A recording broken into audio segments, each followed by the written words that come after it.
గురువారం తెల్లవారుజామున ప్రశాంతంగా ఉన్న కీవ్ నగరంపై రష్యా భారీ క్షిపణులు డ్రోన్లతో దాడి చేపట్టింది. బాలిస్టిక్ మిసైళ్లు, క్రూయిజ్ మిసైళ్లు ప్రయోగించడంతో పెద్ద ఎత్తున ఆస్తి ప్రాణనష్టం సంభవించింది. అలాగే డజన్ల కొద్దీ కామికాజే డ్రోన్లతో ఏకకాలంలో దాడి చేయడంతో నగరమంతా భయం గుప్పెట్లో బిక్కుబిక్కుమని తలదాచుకోవాల్సిన పరిస్థితి ఏర్పడింది. ఈ వరుస పేలుళ్ల దాటికి భారీ అంతస్తులు కుప్పకూలాయి. అపార్ట్మెంట్ శిథిలాల కింద వేల మంది చిక్కుకున్నారు. ఈ ఘటనలో పదుల సంఖ్యలో ప్రజలు మరణించగా వందల మందికి తీవ్ర గాయాలయ్యాయి.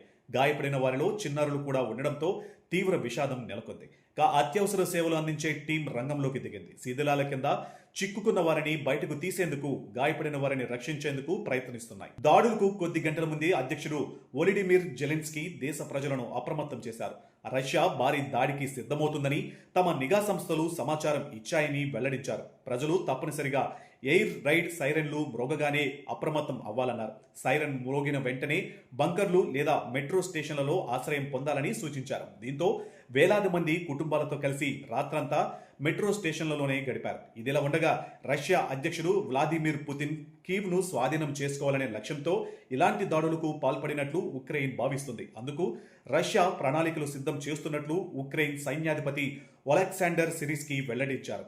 బెలారస్ భూభాగం నుంచి లేదా రష్యాలోని బ్రయాన్స్క్ ప్రాంతం నుంచి దాడులు జరిగే అవకాశం ఉందని హెచ్చరించారు. మరోవైపు ఉక్రెయిన్ కూడా రష్యాలోని మాస్కో సమీపంలోని డూబ్నా శాటిలైట్ కమ్యూనికేషన్ కేంద్రంపై డ్రోన్ దాడి చేసింది.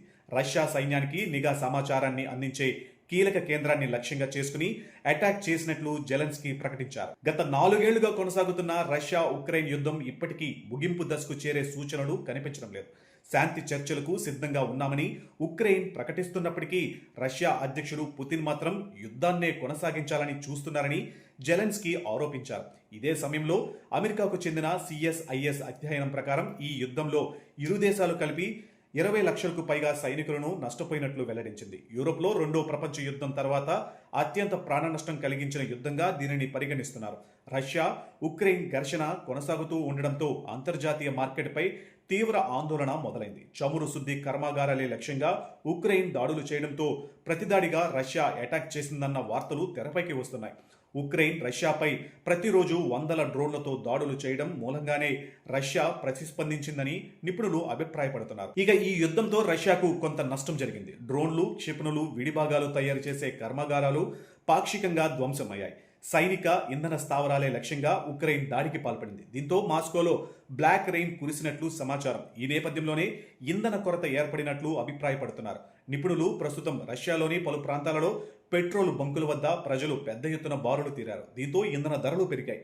రేషన్ పద్ధతిలో ఇంధనాన్ని ప్రజలకు అందిస్తున్నారు. ప్రస్తుతం ఏర్పడిన ఇంధన కొరతను అధిగమించడం కోసం రష్యా భారత్పై ఆధారపడినట్లు సమాచారం. మన దేశం నుంచి పెట్రోల్ దిగుమతి చేసుకునేందుకు రష్యా సంప్రదింపులు చేపట్టినట్లు అంతర్జాతీయ మీడియా సంస్థలు కొన్ని కథనాలను ప్రసారం చేస్తున్నాయి. ఇదే జరిగితే నిత్యం పెట్రోల్, డీజిల్ అవసరమైన మన దేశం తీవ్ర ఇబ్బందులకు ఎదురవ్వక తప్పదని హెచ్చరిస్తున్నారు నిపుణులు.